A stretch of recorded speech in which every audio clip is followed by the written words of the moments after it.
Two দিশার exam guide.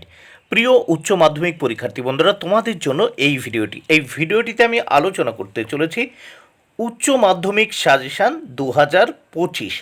উচ্চ মাধ্যমিক সাজেশানে আলোচনা করতে চলেছি ইতিহাস এমসিকিউ সম্পূর্ণ উত্তরসহ লাস্ট মিনিট 100% কমন সাজেশান। অবশ্যই এই এমসিকিউ এর সাজেশানটি তোমাদের দেখে নিতে হবে, তাহলে এখান থেকে তোমরা তোমাদের পরীক্ষায় 100% কমন পেয়ে যাবে। উচ্চ মাধ্যমিক সাজেশানে আজকে প্রথমেই দেখে নেওয়া যাক তৃতীয় অধ্যায় থেকে যে প্রশ্নগুলো তোমাদের পড়ে নিতে হবে। 1. মুঘল যুগে দাক্ষিণাত্যের হায়দ্রাবাদ রাজ্যে নিজামুল স্বাধীনভাবে রাজত্ব শুরু করেন।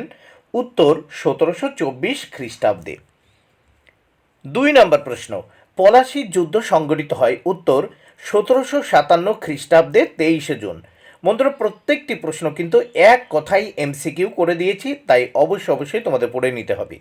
3 নম্বর প্রশ্ন, ভারতে প্রকৃত আমলাতন্ত্র এর প্রতিষ্ঠাতা ছিলেন। উত্তর লর্ড কর্নওয়ালিস।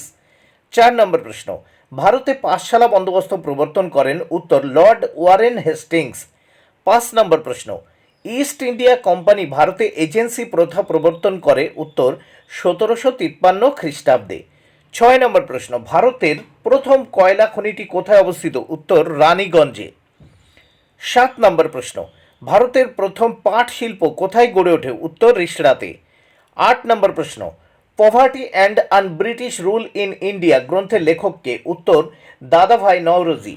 9 নম্বর প্রশ্ন, চীনে ইউরোপের বাণিজ্যিক সম্পর্কের সূত্রপাত হয় কোন বন্দরের মধ্য দিয়ে। উত্তর ক্যান্টন। 10 নম্বর প্রশ্ন, কে বাংলায় দ্বৈত শাসন ব্যবস্থার অবসান ঘটায়। উত্তর ওয়ারেন হেস্টিংস। 11 নম্বর প্রশ্ন, চিরস্থায়ী বন্দোবস্ত কে প্রবর্তন করেন। উত্তর লর্ড কর্নওয়ালিস। 12 নম্বর প্রশ্ন, 10 শালা বন্দোবস্ত কে প্রবর্তন করেন। উত্তর লর্ড কর্নওয়ালিস। 13 নম্বর প্রশ্ন, বোর্ড অব রেভিনিউ কে গঠন করেন। উত্তর লর্ড ওয়ারেন হেস্টিংস।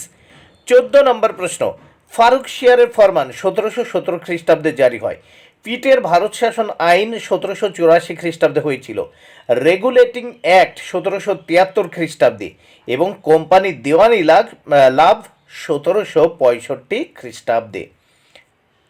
15 নম্বর প্রশ্ন, আগুইন এর সন্ধি স্বাক্ষরিত হয়েছিল। উত্তর 1898 খ্রিস্টাব্দে। আগুইন এর সন্ধি স্বাক্ষরিত হয়েছিল আইগুন এর সন্ধি স্বাক্ষরিত হয়েছিল 1898 খ্রিস্টাব্দে। 16 নম্বর প্রশ্ন, বগের সন্ধি হয়েছিল 1843 খ্রিস্টাব্দে। তিয়ানসিনের সন্ধি হয়েছিল 1858 খ্রিস্টাব্দে। পিকিং এর সন্ধি হয়েছিল 1860 খ্রিস্টাব্দে। নানকিং এর সন্ধি 1842 খ্রিস্টাব্দে। 17 নম্বর প্রশ্ন, বক্সারের যুদ্ধের 3 মিলিত শক্তি কারা ছিল। উত্তর দ্বিতীয় শাহ আলম, মীর কাসিম ও সুজা উদ্দৌলা। 18 নম্বর প্রশ্ন, সিমনশকের সন্ধি স্বাক্ষরিত হয়। উত্তর 1895 খ্রিস্টাব্দে। 19 নম্বর প্রশ্ন, বাংলার প্রথম স্বাধীন নবাব কে ছিলেন। উত্তর মুর্শিদ কুলি খাঁ।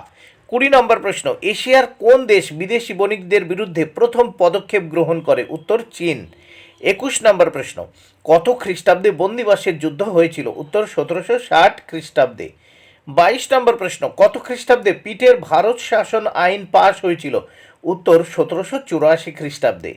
23 নম্বর প্রশ্ন, ভাইয়াচারি ব্যবস্থা কোথায় প্রবর্তিত হয়েছিল। উত্তর পাঞ্জাবে। 24 নম্বর প্রশ্ন, গ্যারান্টি প্রথা কোন বিষয়ের সঙ্গে যুক্ত ছিল। উত্তর রেলপথের প্রসার। 25 নম্বর প্রশ্ন, ভারতের রেল বোর্ড গঠিত হয়। উত্তর 1905 খ্রিস্টাব্দে। 26 নম্বর প্রশ্ন, হিতবাদী তত্ত্বের জনক কাকে বলা হয়। উত্তর জেরেমি বেনথামকে। 27 নম্বর প্রশ্ন, রণজিৎ সিং অমৃতসরের সন্ধির সঙ্গে যুক্ত ছিল। টিপু সুলতান শ্রীরঙ্গপত্তমের সন্ধির সঙ্গে যুক্ত ছিল। মীর কাসিম বক্সারের যুদ্ধের সঙ্গে যুক্ত ছিল। লর্ড ডালহৌসি চিলিয়ানওয়ালার যুদ্ধের সঙ্গে জড়িত ছিল।